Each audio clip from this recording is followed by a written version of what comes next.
Okay, so last time we did section 1.3 and about half of 1.4. So we've got this half a section thing going, which we'll keep going today and do that. And we'll get about halfway through 2.1. So I will delay that homework for 1.4. I might have already done it. I can't remember. But any questions over 1.3 or the part of 1.4 that we did do?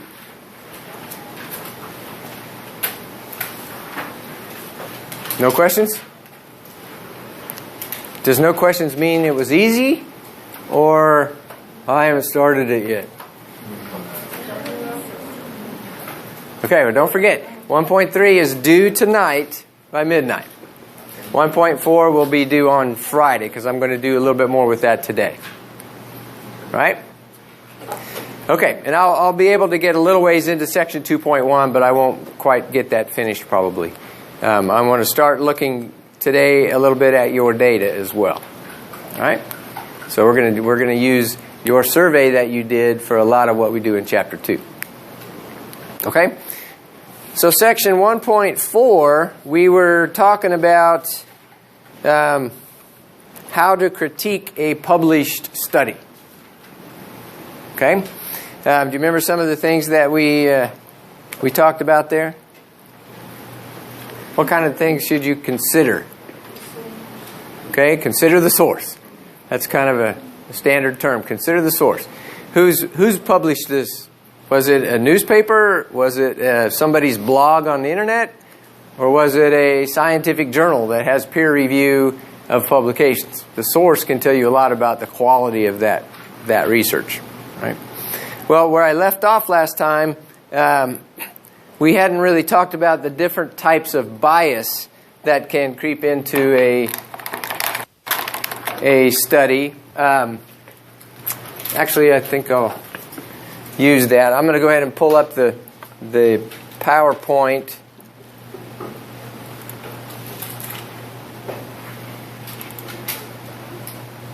Oops.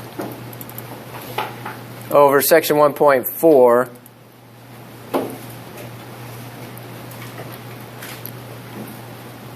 Just to make sure that I don't forget any of their terms. But for the most part, I'm going to not be following that today. But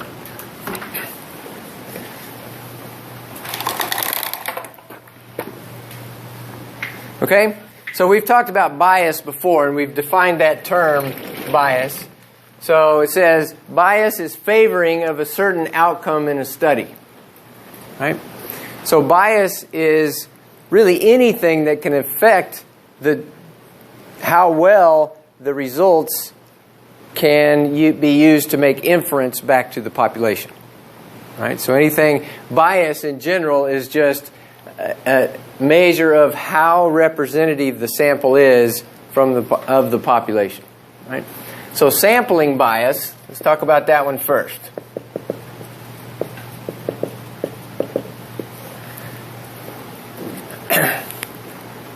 Real generally, what they say in this slide is sampling bias occurs when the sample chosen does not accurately represent the population being studied.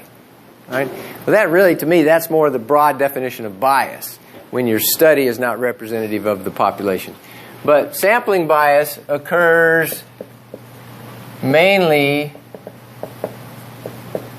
from non-random sampling methods.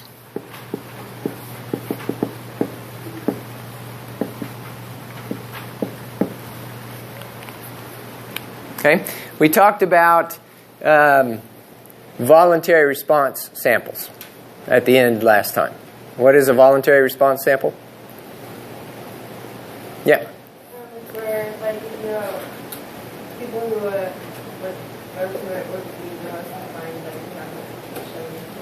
okay, voluntary response sample is where they just kind of solicit all comers. Hey, click this link or whatever, take our survey. So the people that do it are the ones that, what'd you say, feel, yeah, they're more inclined. They have some reason why they would be interested in that topic. They have a vested interest in the particular question being asked, right? So they're going to feel more strongly about it.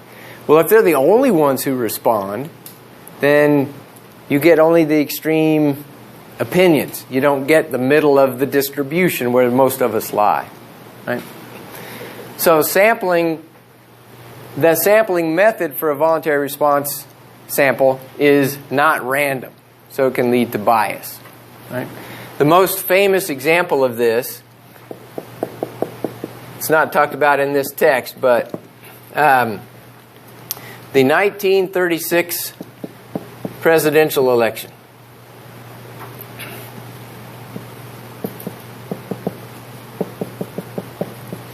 Now you guys remember who was running for president in 1936, right? What'd you say? Roosevelt, that's right. FDR. So Franklin Delano Roosevelt versus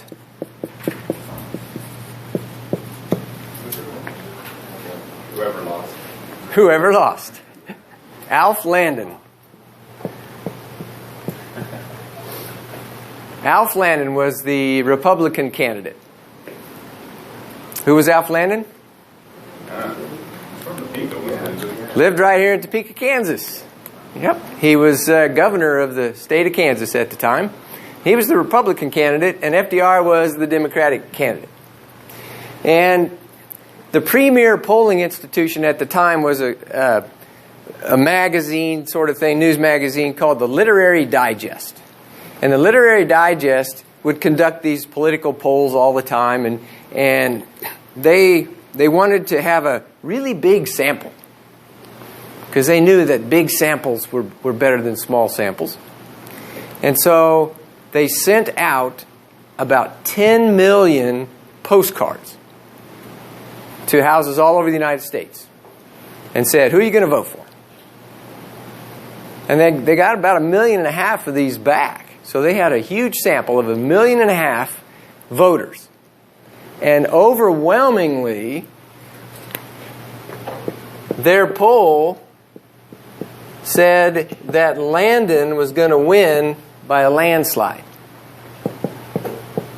Landon wins big. Right? Now, obviously they got that wrong. So how could you have a sample of 1.5 million people in the population and miss by that much? Not only did they miss, but Roosevelt won in a landslide. So Roosevelt won big. It wasn't even close. They said it was not even going to be close the wrong direction. What do you think went wrong? Hint, we're talking about sampling bias here. Must have been some sampling bias. Well, think about it. Suppose you work for the Literary Digest and they say, hey, we need names and addresses of 10 million people. Go. Where are you going to get 10 million names and addresses? Okay, subscription list. They did that. They used their subscription list, right? That wasn't near enough. So they went to the phone book. They got names and addresses out of the phone book. They still wanted to get more, so they went to the motor vehicle registration. And they got names and addresses from there.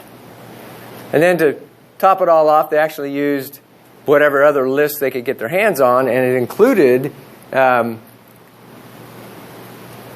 club lists, country club membership lists. So they used a fair number of observations off of these country club membership lists. Right? Now think about it. What was going on in 1936? The Great Depression.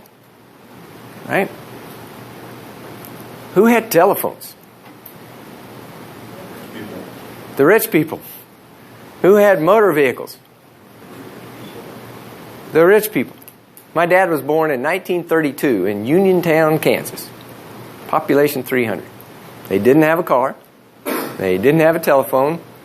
And he used to tell me stories about having to carry coal because they didn't have electricity. Right? So I guarantee they didn't belong to no country club. Uniontown, Kansas, to this day, doesn't have a country club.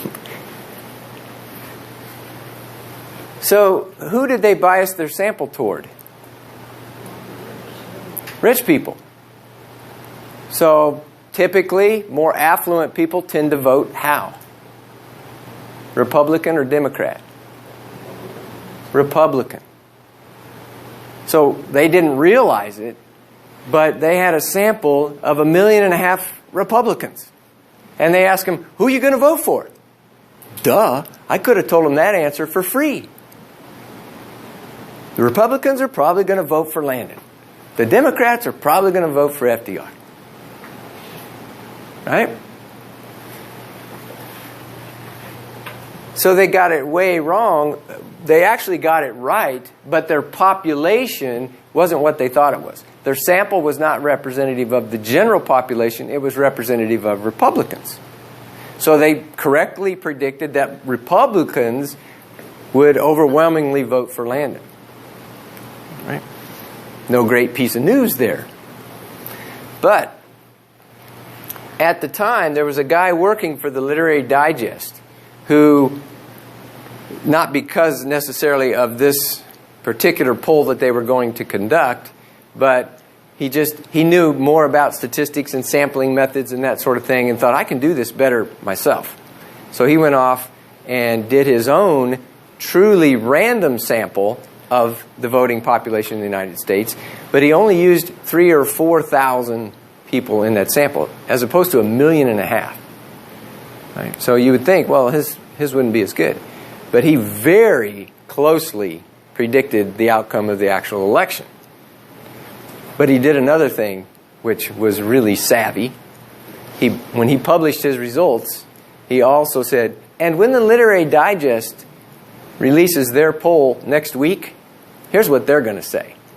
They're going to say that Landon is going to win. And so today, the Literary Digest is not the premier polling institution. Right? This guy's name was George Gallup. Have you heard of that name? Gallup polls. And now you know the rest of the story. So George Gallup went on to form his company, Gallup Polls, and they still exist today. George Gallup is probably no longer around. I don't know, but if you use random sampling, you get a representative you're more likely, at least, to get a representative sample of the population. Any kind of sampling technique that is not random can lead to sampling bias, and it can completely destroy the validity of the study. Okay?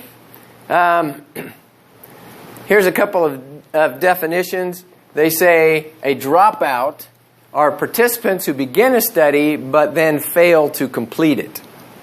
This is a kind of bias that we deal with in clinical trials all the time. And we literally call them dropouts. Sometimes they're referred to as lost to follow-up. Right? They came to the first 2 visits, but then we don't know what happened to them after that. They moved or something, we can't get a hold of them. Right? Well, think about bias that could happen from somebody who drops out of a study. Who's most likely to drop out? Someone who it's not working for. Someone who the drug is not working for. Like, hey, this turned out to be a bust. I'm going to go get something else. So the people the drug doesn't work on drop out. So at the end, if you only analyze data from the ones that complete the study, all of them were doing pretty good. You've got a biased study. Right? You've lost the people who didn't do well. Okay, processing errors are errors that occur simply from the data being processed. So data entry errors, typographical errors, anything that affects how the data ends up in the computer or how the data are analyzed. Those are called processing errors. Right? Processing errors can usually be fixed if you catch them. Sampling errors cannot be fixed. Right? You can't go back. You just have to do the study over. Right?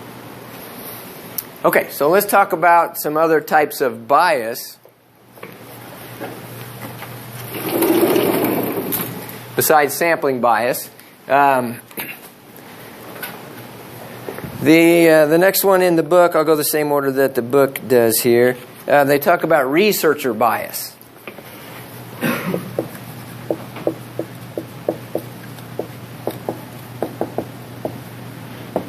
So researcher bias occurs when the researcher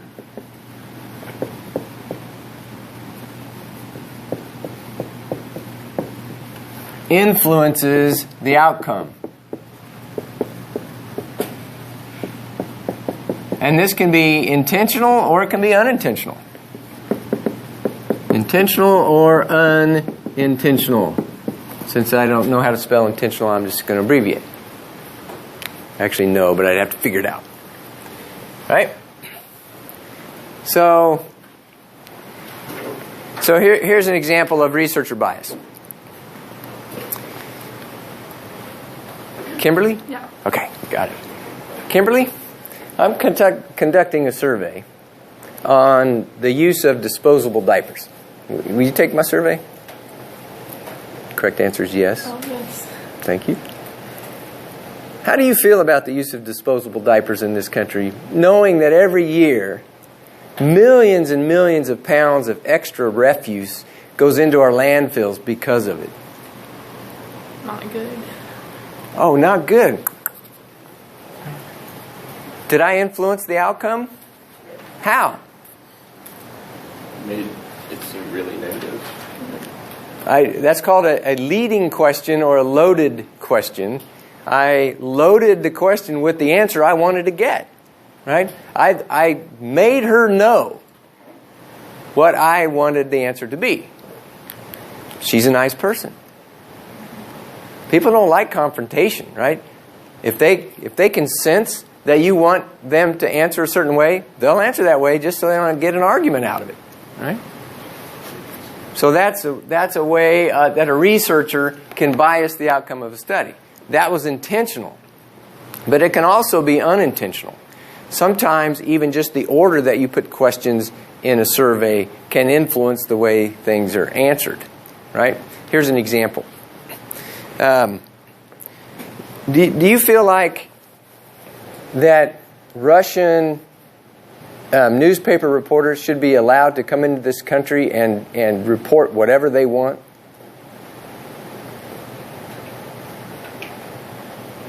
Next question. Do you think United States reporters should be allowed into Russia and be able to report on whatever they want? That first question, most people would tend to say no, because it sounds like, should they be allowed to spy on us, right?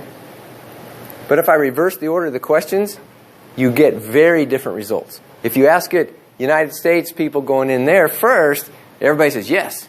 And then they realize when the second question hits, well, if I let them, okay, yeah, I guess I have to allow that too. That's influence on the outcome, right? So you have to think about your survey, and that would be sort of unintentional. You don't really realize that the order is going to make a difference, but it can. Right? So you have to be careful on the way you word questions. If the question's worded badly and people don't really understand what you mean by the question, then they'll kind of take a guess and they'll answer, but it may be the wrong answer. That may not be what they meant. Right? So kind of related to this is the next kind of bias called response bias. And response bias occurs when the responder gives an incorrect answer.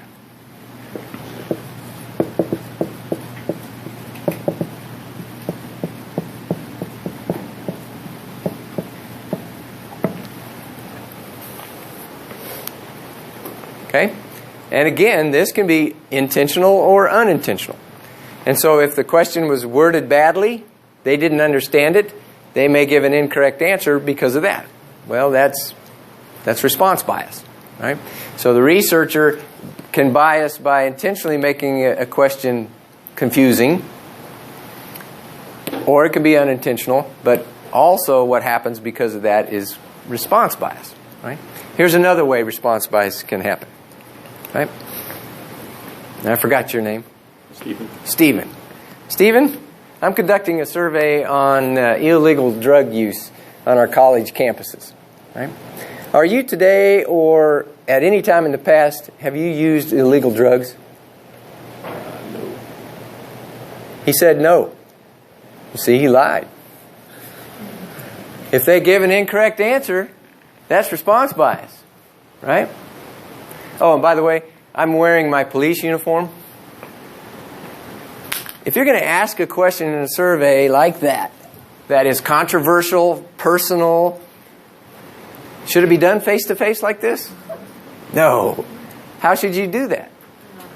Anonymously. So you get like a little voting booth sort of thing and say, take this survey, go in here, pull the curtain, fill it out, drop it in the box, and go on your way. Then you're more likely to get truthful answers. But you can't go into a high school and do a survey on drug use with a face-to-face kind of question. It's just not going to work. Now, I'm kidding. He really was telling the truth, weren't you? We'll never know unless we make it anonymous. All right. All right, let's talk about participation bias.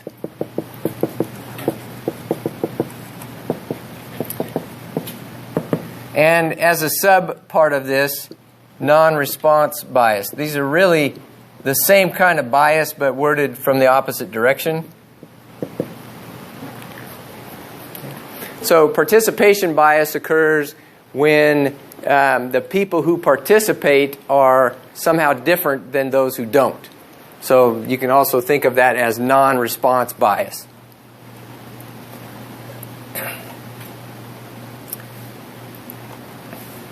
Okay, so up here it says participation bias occurs when there's a problem with either the participation or lack thereof of those chosen for the study. Right? A problem with either the participation or lack. Right? Think of it this way. Suppose I've been hired by a polling company to do my survey, and it's a door-to-door kind of personal interview survey, right? And so I come up to the first house on the block and I knock on the door. And the door flings wide open and there's this lovely little old lady, and she asks me my name, invites me in, gives me some cookies and some tea, and sits down and fills out my 500-question survey. Right? I'm feeling pretty good about this. So I go to the next house and I get this. An eyeball. What? I'm taking a survey. Bam. Non-response.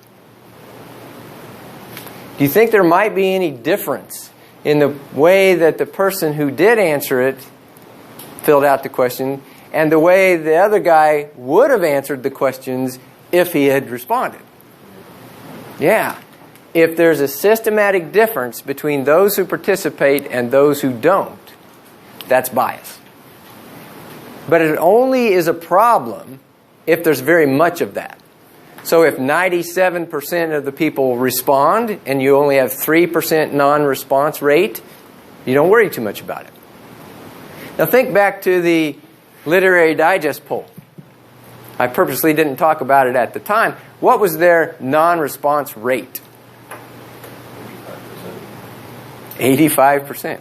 They sent out 10 million and they got back 1.5 million. That means they didn't get back 8.5 million. 85%. If you have 85% non-response, then you better sure worry about non-response bias. So how do you know if you had non-response bias? Trick question. You don't. There's no way to know unless you can recapture some of those non-responders. So remember we talked about the census that they do in the United States every 10 years? All right? How do they conduct that census?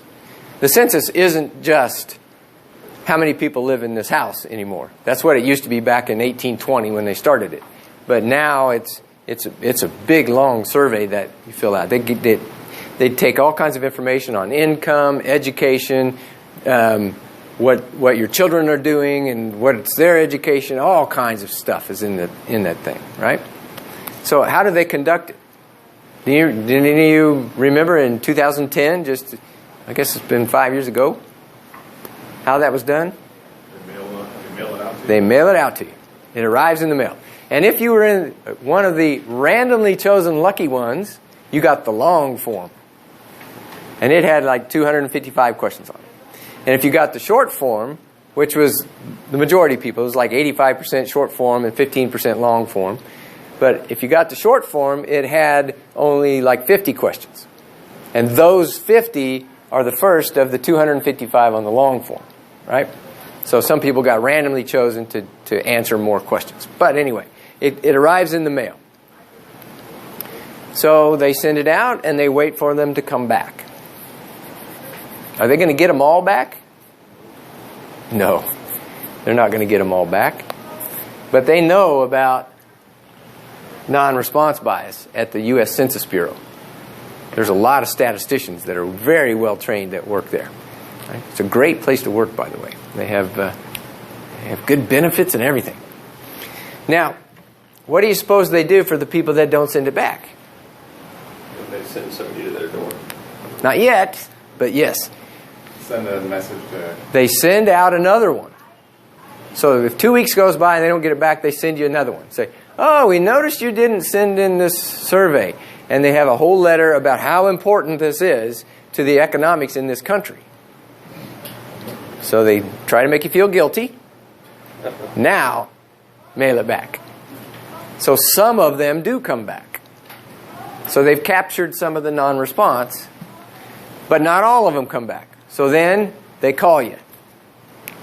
And they try to get you to answer the questions over the phone. And if they can't get you by phone, then they send somebody to your house and they actually knock on the door. So they really go to lengths to try to capture all the non-response. Can they ever get them all? No. So when they say it's a census, remember our definition of census is you measure the entire population. But for a population as big as the United States, there's no way to do that. I mean, there's homeless people. There's people that are, living way, under a bridge somewhere that you would never even know about. So you can't get everybody. But they do the best they can to recapture the non-responders to minimize the amount of non-response bias that is in the study. So what is the recovery rate of census? That's a great question. He said, what's the recovery rate at the Census Bureau? And I don't know the answer to that question. I didn't think to look that up, but he's got his smartphone. He's going to Google it. I saw some old-timer movie star a while back complaining, nobody can ever just wonder about something anymore. Everybody, if somebody says, I wonder if so, everybody grabs their smartphone and Googles it. God, I hate that. I actually think it's a good thing, so go for it, man. Okay, so that finishes up section 1.4. All right, so we're going to jump into section 2.1, which will begin our look in this semester at data. And we'll talk about, oh wait, I don't want to turn it off. I want to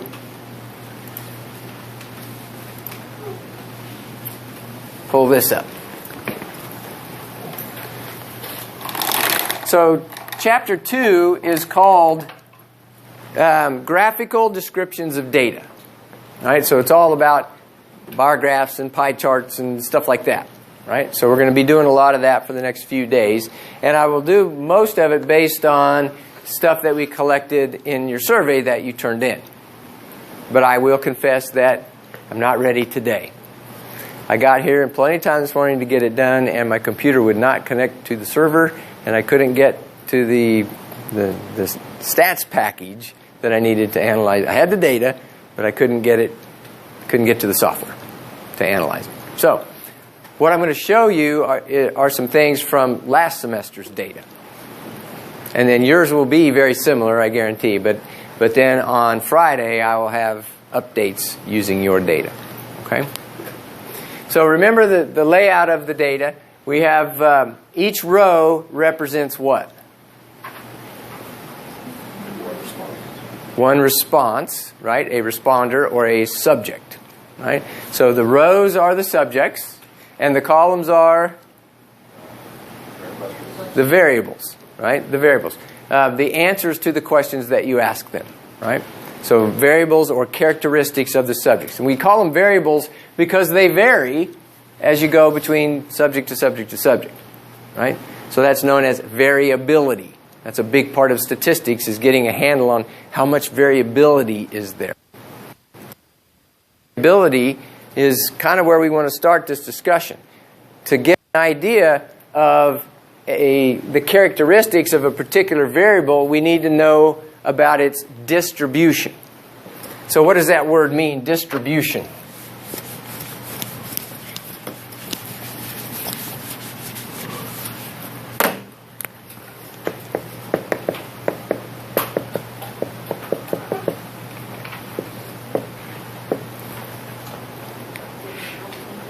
What's that?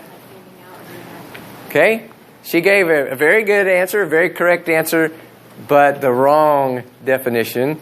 Remember the English language. She gave distribution means like this is a UPS distribution center. We're going to send things out, right? Spread them out. Different. In statistics, distribution, we mean how are numbers distributed across the number line, right? So the distribution of height, I can just look on this very first page and see that we've got a 62-inch tall person and a 75-inch tall person. That's the biggest and the smallest that I see on that particular page, right? So I know my heights are distributed between those two numbers. But which numbers are more common, which are less common, right? So this idea of a statistical distribution, how are values distributed across possible values? That's what we mean by a statistical distribution. So we're going to start off with categorical variables, and then we'll move to numeric variables.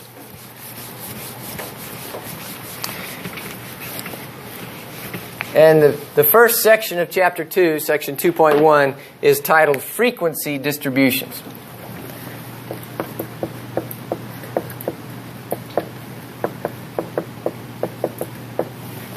So remember my way of abbreviating a word that ends in a shun? That's distribution. Got it?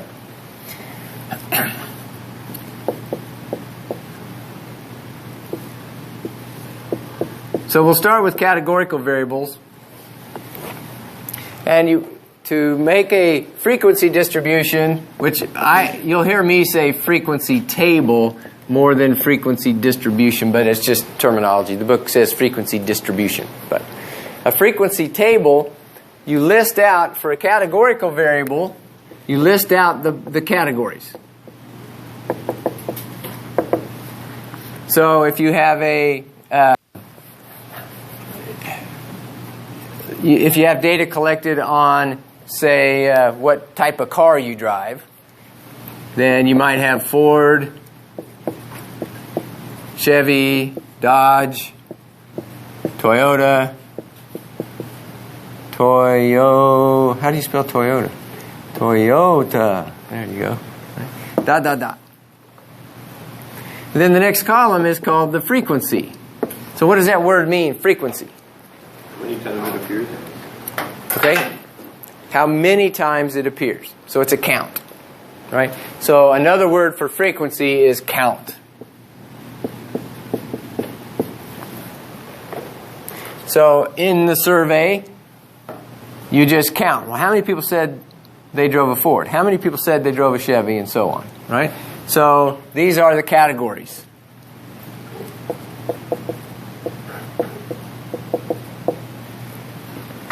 And then number in each category. Those are the frequencies. Okay? And this will form what's called a frequency table. So using last semester's data, here's some examples. So last semester there were a total of 300 observations in the data set. You guys will have more than that because I only had 2 sections of MA140 last semester. So we'll have probably 450, maybe even get up to 500 in our sample. But here's some examples of frequency tables. So last semester, out of the 300 observations, I make a frequency table out of sex. So there's only 2 possible answers, female and male. And we see the frequency of females was 178. Frequency of males was 122. So far, so good. Percent. What do you suppose percent means? Percent of the total. What percent of the total? So 59.33% of the sample were female. Where does that number come from?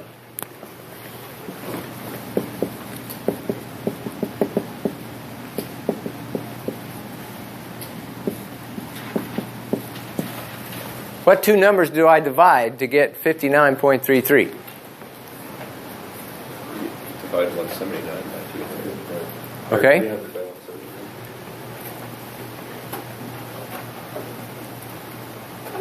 179. He kept saying 9, and I was going, what? You got your glasses? A 178 divided by 300 should be 0.5933. That's a proportion, or what the book calls a relative frequency. Right? So relative frequency equals F for frequency over total N. So this is new notation.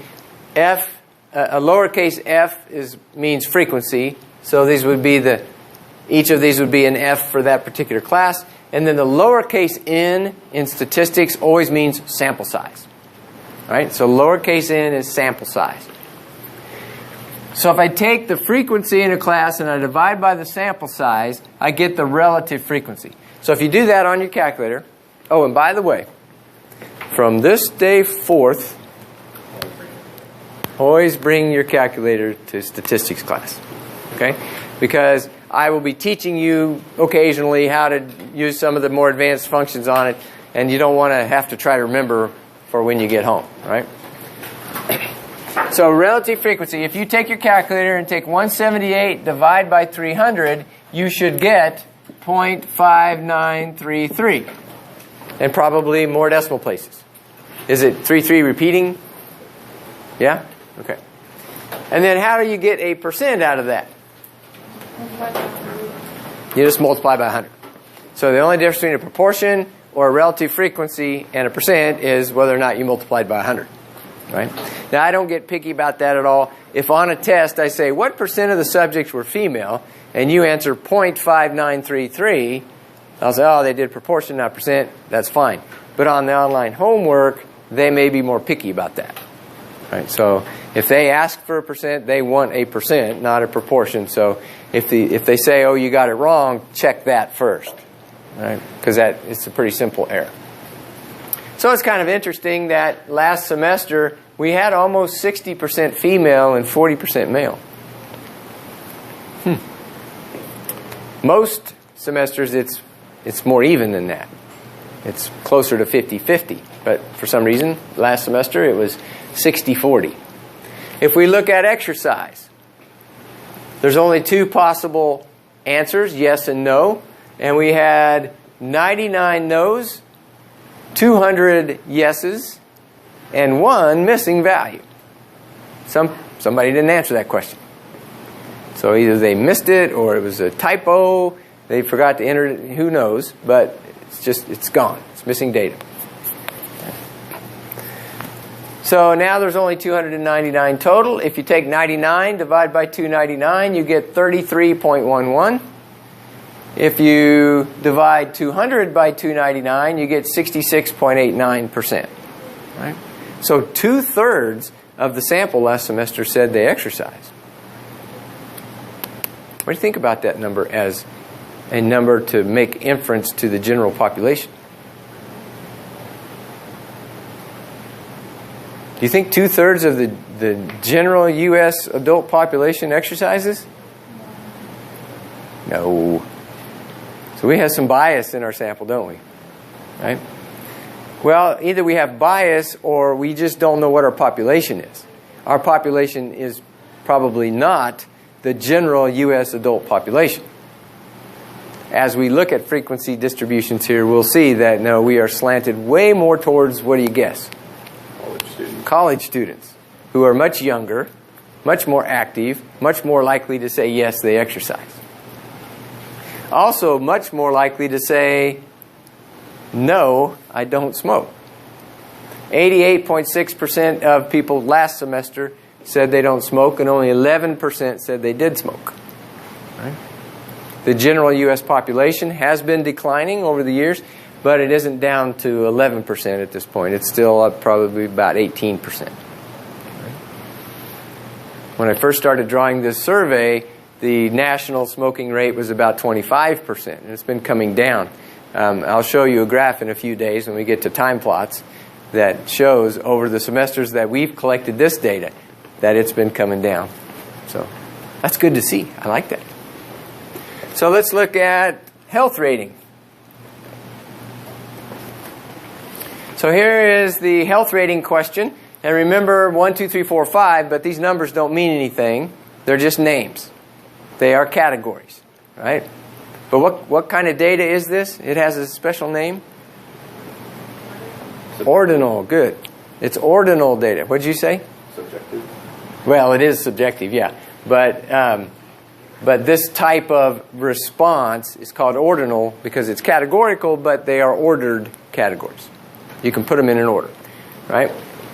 So out of 300 observations, one person said they are in poor health. This semester there's more than one, but it's still only a few. Right? But there were, actually I may be thinking of the twos, but there were more twos this semester I noticed than there were last semester. There were less than 1%. So if you take 1, divide by 300, you get 0.0033, repeating, multiply by 100, and you get 0.33%. So less than 1% of people, right? Then a little over 8% said they were in fair health, 38% said they were in good, 40% were very good, and 13% were excellent health. Okay? Well, now that we have more than 2 rows, it's a good example to start talking about this column, cumulative frequency. So what is cumulative frequency? What does that word cumulative mean? Altogether. Okay, altogether. Have I mentioned that your final will be cumulative? What does that mean? It accumulates over time, right? Accumulates through the semester, and at the end you get it all. So that's what's happening here. Look at these numbers as you go down. The frequencies in the first row, we had one person. So we have accumulated one person. Then we go to the next level, and 25 people said they were a 2, and we've now accumulated those 25 plus the one we already had, so we're at 26. So then we take 26 plus the next frequency, 114, and we've accumulated 140. So each time, the new frequency is added to the cumulative frequency above it to get the new cumulative frequency. Everybody see how that's done? So by the time you get to the last row, you should have what? Your total sample size in. In this case, that's 300. Yep. So if you had non-response bias on this one, it wouldn't equal up to 100%? That if you had non-response, then yeah, you would have, there was this many missing values. People say, well, I don't want to tell you what my health is. That's confidential, right? And you think, well, now you decide whether there would be bias in that or not. You have to think there would be bias. You would have to be willing to say that, yeah, I think the people who are unwilling to answer that question are probably more of a certain kind than just random mix. Right? So like the question before, when someone didn't answer, it wouldn't equal to 100? Like the slide before when you Yeah. So here we had a missing value, so it adds up to 299, not 300. Right? The percent, cumulative percent, will always add up to 100%. So if we go back to the health rating one,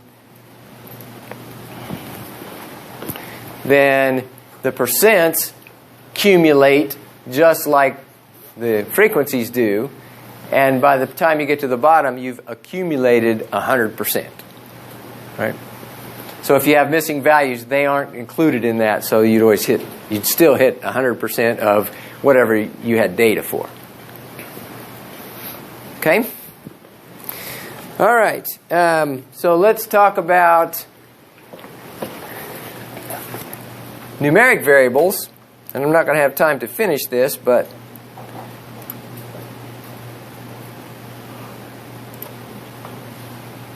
I guess that was where I wanted to be. I just need to go there. So if you have a numeric variable and you want to form a frequency distribution, so quantitative data, then the classes are intervals formed from the data range. So I don't have an example on the old slides from last semester of a frequency table, but I have the graph you would produce from that frequency table called a histogram, right? And this is in section 2.2. But we've taken the entire range of pulses. So you can see a bump right here at 38. So there was somebody in this sample last semester who had a resting pulse of 38. That's low, by the way. And then there was somebody who had a resting pulse of 110. And that's kind of high, but this semester we whooped on that. We had somebody in our sample with 126 for a resting pulse. We'll talk about that when we talk about data cleaning next time. But now I take that range from 138 to 110, and I decide, well, how many classes do I want? If I do 2 classes, that isn't going to give me a very good idea of the distribution. If I got 1 million classes, that's way too many. I gotta find a number that looks pretty good. Well, it has a lot to do with how much data you have. I've got 300 observations, which is a pretty good sample size. So I can have lots of small, narrow classes or intervals. But if I only have 20 people in my survey, then I need wider classes, otherwise I get a whole bunch of empty ones. Right? So the book has some discussion on how you decide on the class width. We'll have to talk about that next time. And then we'll talk about how you compute the class boundaries, the class midpoint, all those things. All right? So we'll quit there. And remember, tonight is 1.3 homework due. And then Friday night will be 1.4 homework. So we'll see you then.